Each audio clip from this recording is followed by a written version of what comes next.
बिस्मिल्लाहिर्रहमानिर्रहीम। स्टूडेंट्स, कैसे हैं आप सब लोग? उम्मीद करता हूँ सब खैरियत से होंगे। आज हम topic number 1 electrical technology lecture number 1 chapter number 3 wave motion start कर रहे हैं। तो आज का हमारा टॉपिक है review of Hooke's law of elasticity. मेरा नाम मोहम्मद तैयब है। मैं हूं आपका फिजिक्स का टीचर। इस वक्त आप PHY triple two code electrical technology department of physics government college of technology Rawalpindi से सुन रहे हैं। आज हम डिस्कस करेंगे, उनमें सबसे पहले हम इलास्टिसिटी के बारे में पढ़ेंगे, स्ट्रेस क्या होती है उसके बारे में पढ़ेंगे, टाइप्स ऑफ स्ट्रेस कितनी है इसके बारे में पढ़ेंगे, स्ट्रेन क्या होती है, टाइप्स ऑफ स्ट्रेन क्या है, हुक्स लॉ क्या है, मॉडुलस ऑफ इलास्टिसिटी क्या है and types of modulus of elasticity पढ़ेंगे। तो स्टूडेंट देखिए, सबसे पहले हम इलास्टिसिटी के बारे में डिस्कस करते हैं। इलास्टिसिटी क्या होती है? देखिए, इलास्टिसिटी कहते हैं when a force is applied on a body to produce a change in its shape and after the removal of force the body comes back to its original shape. क्या मतलब इसका?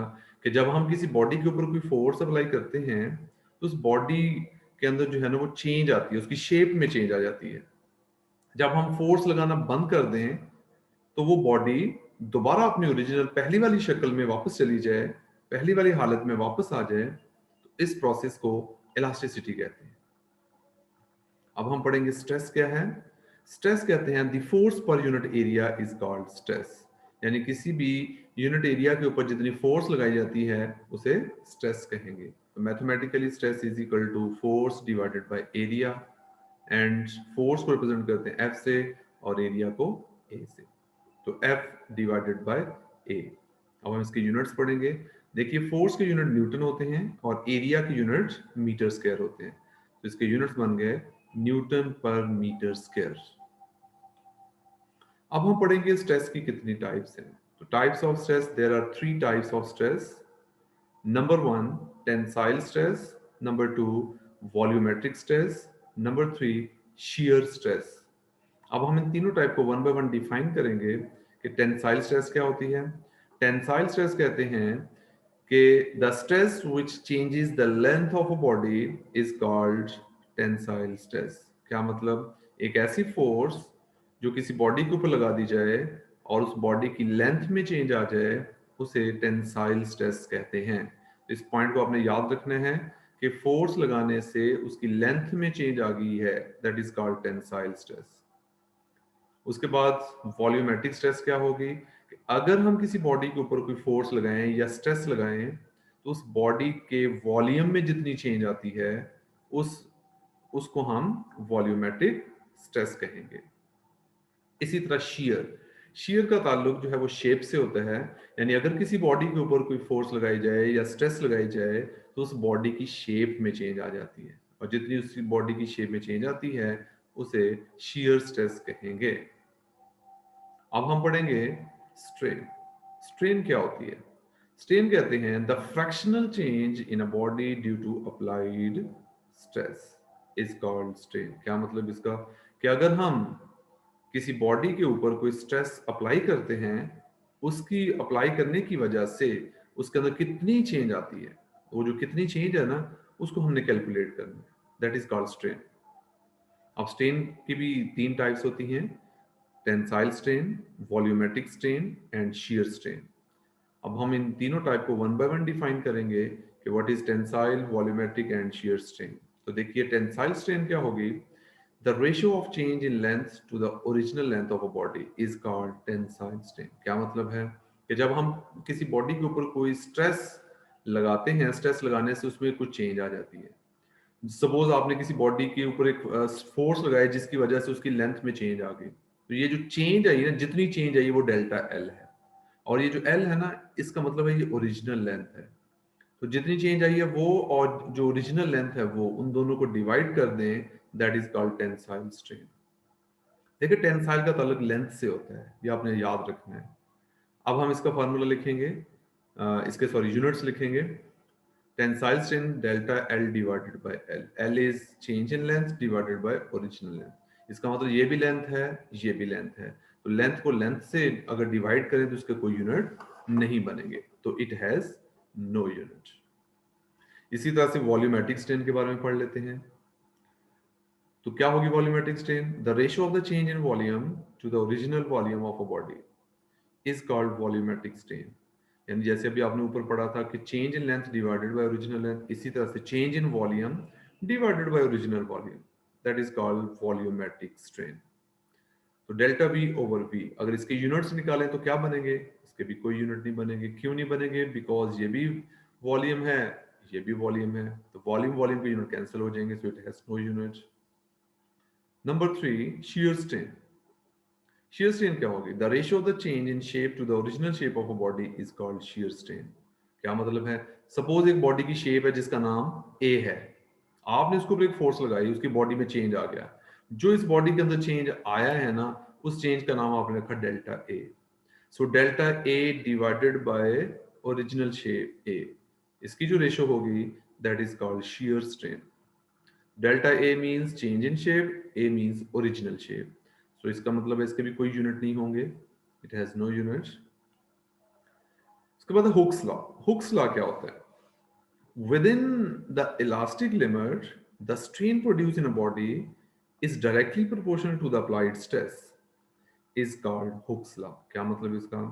कि आपने एक लिमिट में रहते हुए किसी बॉडी के अंदर कोई स्ट्रेस अप्लाई करेंगे, तो जो जितनी ज्यादा स्ट्रेस अप्लाई करेंगे तो उस बॉडी के अंदर उतनी ज्यादा स्ट्रेन प्रोड्यूस होती जाएगी, यानी चेंज आती जाएगी।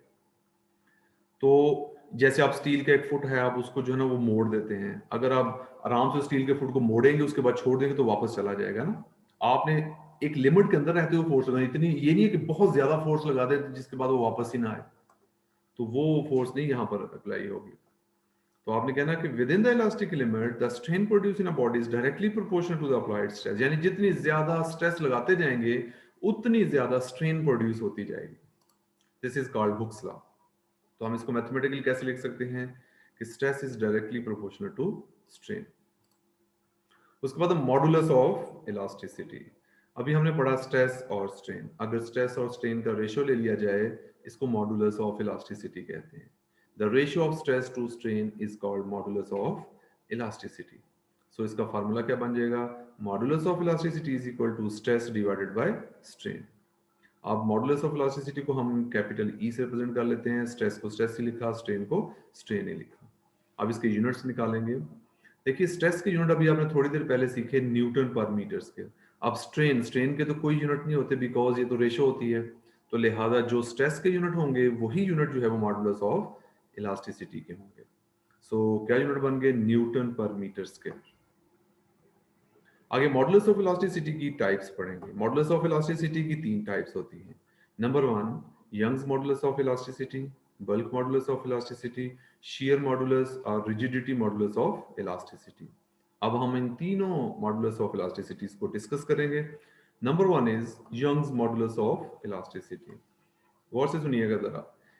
Young's model of elasticity is the ratio of stress to the tensile strain is called Young's modulus। देखिए Young modulus क्या है? स्ट्रेस आपने लेनी है डिवाइडेड बाय टेंसाइल स्ट्रेन लेनी है। टेंसाइल स्ट्रेन क्या थी कि अगर किसी बॉडी की ऊपर स्ट्रेस लगाने से उसकी लेंथ में चेंज आ जाए, तो वो आप यहां पर पुट करेंगे। देखिए stress divided by tensile strain, इसको इंग्लिश में डिफाइन किया हुआ ratio of stress to tensile strain. लेकिन स्ट्रेस का फार्मूला होता है एफ ओवर ए, और टेंसाइल स्ट्रेन का फार्मूला क्या होता है? Delta L by L. F over A as it is रहेगा, और ये जब हम इसको इससे मल्टीप्लाई करेंगे तो ये एल ऊपर चला जाएगा, एफ के साथ मल्टीप्लाई हो जाएगा, और ये जो डेल्टा एल है ये ए के साथ मल्टीप्लाई हो जाएगा। अब हम इसके यूनिट्स लिखेंगे। देखें इस एल और इस एल, इन दोनों के यूनिट्स तो आपस में कैंसिल हो जाएंगे। फोर्स के यूनिट न्यूटन और एरिया के यूनिट नीचे मीटर स्क्वायर, तो न्यूटन पर मीटर स्क्वायर इसके यूनिट्स बन गए। उसके बाद है बल्क मॉडुलस ऑफ इलास्टिसिटी। जैसे अभी आपने यंग्स मॉडुलस पढ़ा कि स्ट्रेस ओवर टेंसाइल स्ट्रेन था, तो बल्क मॉडुलस में स्ट्रेस ओवर वॉल्यूमेट्रिक स्ट्रेन आ जाएगा, यानी stress divided by volumetric strain, यानी the ratio of stress to the volumetric strain is called bulk modulus of elasticity. Bulk modulus of elasticity is equal to stress का formula होता है F over ए और volumetric strain का formula होता है delta V over we. इस v को ऊपर मल्टीप्लाई करेंगे f के साथ, डेल्टा v को a के साथ, f into V over a into delta V. Sorry ये गलती से लिखा गया, यहाँ पर b ही आना है। तो अब इसके यूनिट्स लिखेंगे। f के यूनिट फोर्स के यूनिट न्यूटन, एरिया के यूनिट नीचे मीटर स्क्वायर, v और v के यूनिट कैंसिल हो जाएंगे, तो लिहाजा यही यूनिट इसके भी बन गए, न्यूटन पर मीटर स्क्वायर। अब तीसरा है shear modulus of elasticity। अब shear modulus of elasticity क्या है? It is the ratio of stress to the shear strain, यानी कि ये स्ट्रेस ओवर shear strain का रेशियो बन गया। तो shear modulus of elasticity is equal to stress over shear strain। तो स्ट्रेस का फार्मूला F ओवर A और shear strain का formula delta A over A। F के साथ ये A ऊपर मल्टीप्लाई हो जाएगा, इस A के साथ डेल्टा A जो है ना ये मल्टीप्लाई हो जाएंगे। इसके यूनिट्स क्या बनेंगे? F के यूनिट न्यूटन, A के यूनिट कैंसिल हो जाएंगे, सिर्फ कैपिटल A के यूनिट रह जाएंगे मीटर स्क्वायर। तो ये B और Y नहीं यहाँ लिखना था, ये shear मॉडुलस आना था यहाँ पर, ये गलती से लिखा गया। Thank you so much students. उम्मीद करता हूँ आज का लेक्चर आपको बहुत पसंद आया होगा। अगर आपका कोई क्वेश्चन हो तो आप मुझे कमेंट्स में जाके पूछ सकते हैं। उम्मीद करता हूँ आज का लेक्चर आपने एंजॉय किया होगा। अगर आज का लेक्चर आपको पसंद आया हो तो आप इसको ज़रूर शेयर करें, तमाम स्टूडेंट्स को शेयर करें और इसको लाइक करें और इसको मेरे यूट्यूब के चैनल को सब्सक्राइब करें। Thank you so much. अल्लाह हाफिज़।